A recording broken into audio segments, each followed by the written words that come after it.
What's going on, everybody? In today's video we're going to be talking about how to get a great sounding bass sound in your mix.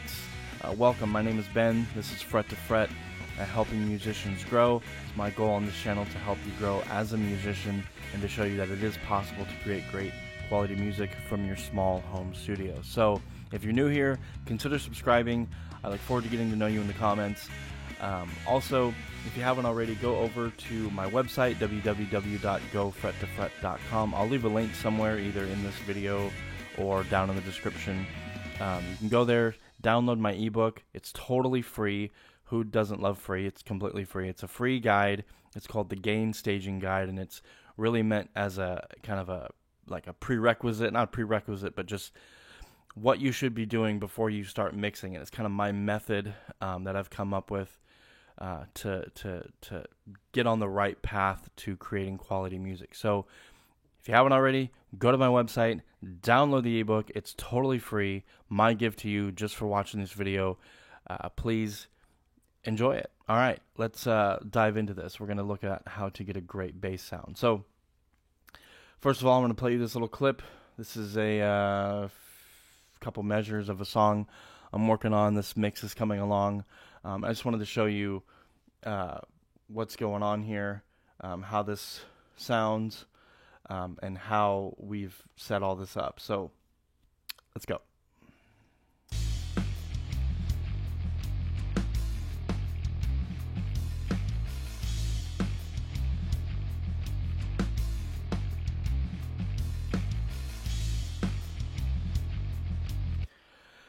All right, so what's happening? Let me solo this stuff and you hear what's really going on here.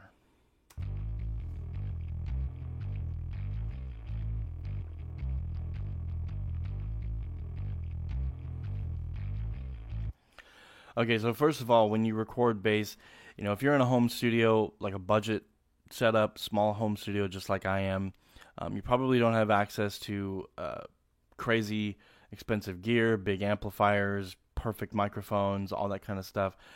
I am literally plugging my bass guitar into the front of my audio interface, which is more common than you realize. A lot of people do this.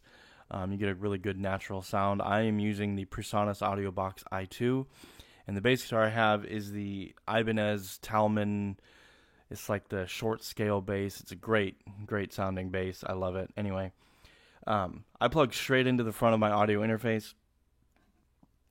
Turn the gain pretty low. And I just record straight from there. But what I'm doing is I'm actually recording 3 separate DIs.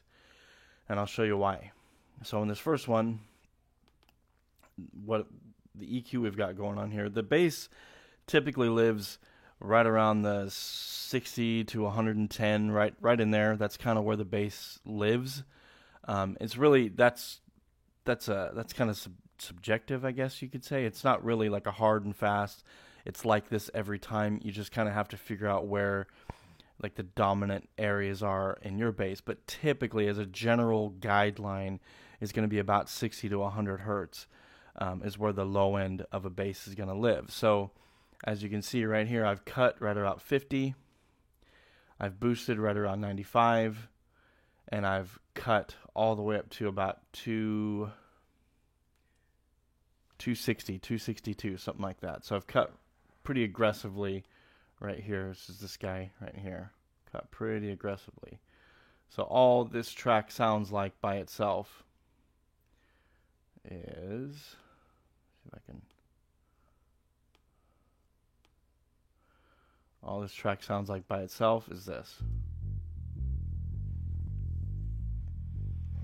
And as you can see, it's cut right up to, where it's boosted. I'm just boosting where I'm cutting, essentially. And I'm really just trying to get the low end sound on that channel. On the next channel, or next track rather, what I've got going on is not the opposite, but not the same. So I'm cutting pretty aggressively. I've cut right up to about right just shy of 200, so right there. So right about 200. I've boosted ever so slightly right around 300. I've boosted ever so slightly right around 800. This is kind of going to be where, like, I don't know, you call it like 300 is kind of what you're going to hear in like a smaller speaker, so your phones, your laptops, your computer speakers, things like that. This area right here is going to be like start to get into the top end, quote unquote, of the bass, so around 800, up to about 2K. So about 1.7 is where I boosted just ever so slightly with a shelf on it. And I've cut right up to about 4K. So cut down to 4K, boosted right at 1.7, 1.8, boosted at 300 and 800, and I've cut right up to about 200, and that gets you this sound.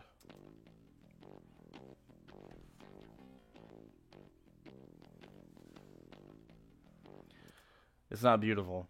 It doesn't sound amazing. It's the higher end of the bass. So when you mix those two together, you get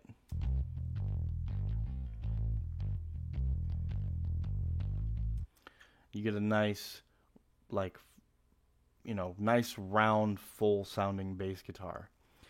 So here's where it gets a little tricky. So, in bigger studios or people with bigger budgets or whatever, they might have access to like a good bass amp, a good microphone setup, a good room, a good treated room. But we don't have any of that because we're, at home musicians on a budget. So what this next channel is for is I've essentially copied the EQ from this second channel.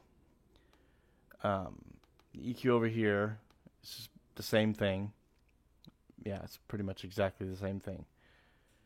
But what I've done is on your DAW, you'll be able to do this. It's just you have to figure out how to do it on your DAW. And in mine, in Studio One, we have the amp simulation. It's Ampere. You could use any kind of saturation. You're just looking for distortion. So this is our amp sim. Cut a little bit of the bass out, cut some mids out, boosted a little bit of the top end on the amp. Crank the preamp.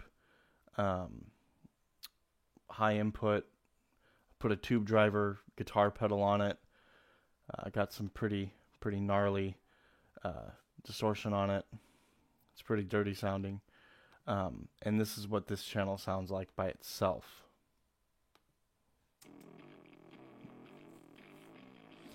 As you can see, it's not the most beautiful bass sound in the world, but when you mix it with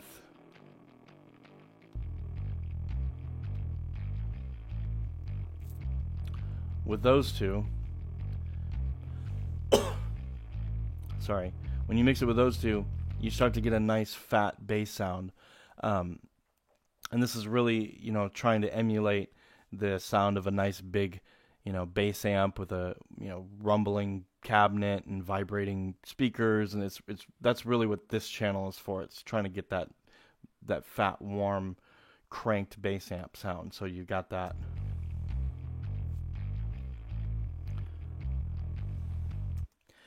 Now the next part of this trick is, if you notice here, I have this title bass bus, and they're all adjusted slightly differently.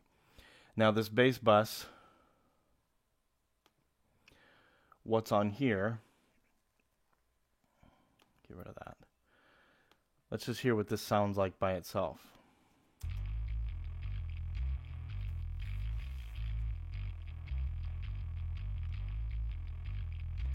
So what's going on here is in Studio One, they have this fat channel.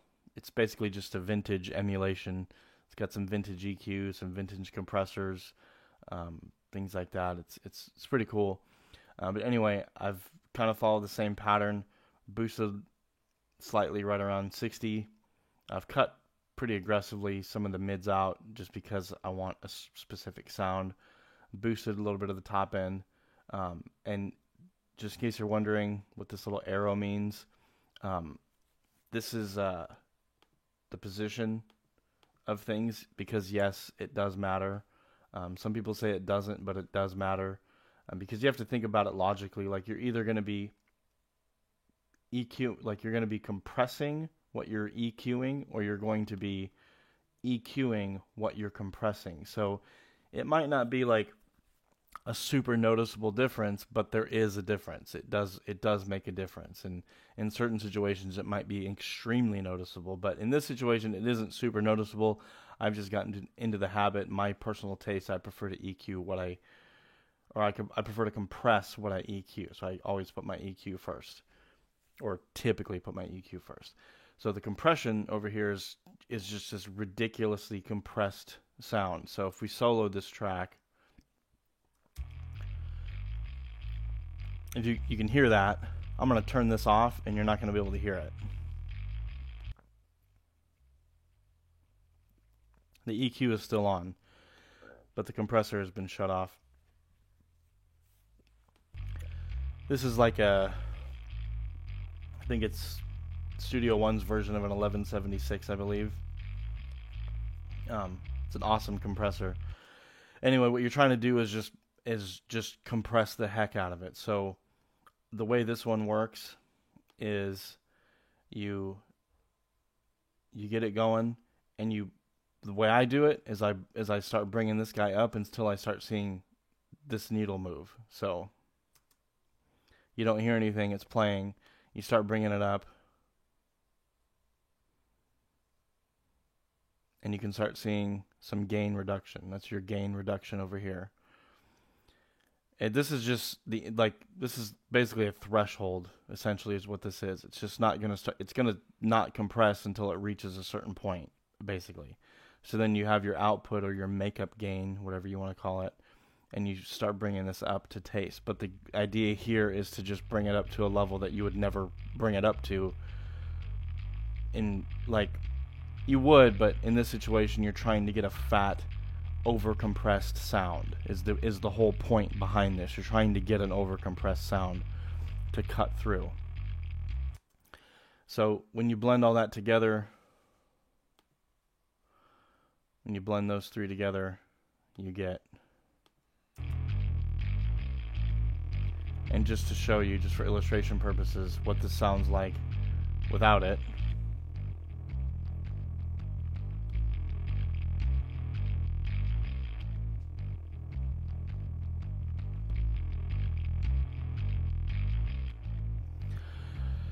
So there you have it. That is my trick on getting a great bass sound. I believe this is just a great trick to use. I've just picked it up in my experiences. I think it sounds good. It's great for metal, great for rock, great for that kind of Tool, prog metal type of sound. I love it. Anyway, I really hope you enjoyed this video. If you did, please give it a like. Please leave a comment. If you found this to be complete heresy, then let me know too. Dislike the video and let me know in the comments that you think I'm a complete fool. Anyway, I really hope you do like it though, and subscribe to the channel. Also, don't forget, grab my ebook, The Gain Staging Guide, my gift to you, and we will see you in the next video. All right, bye.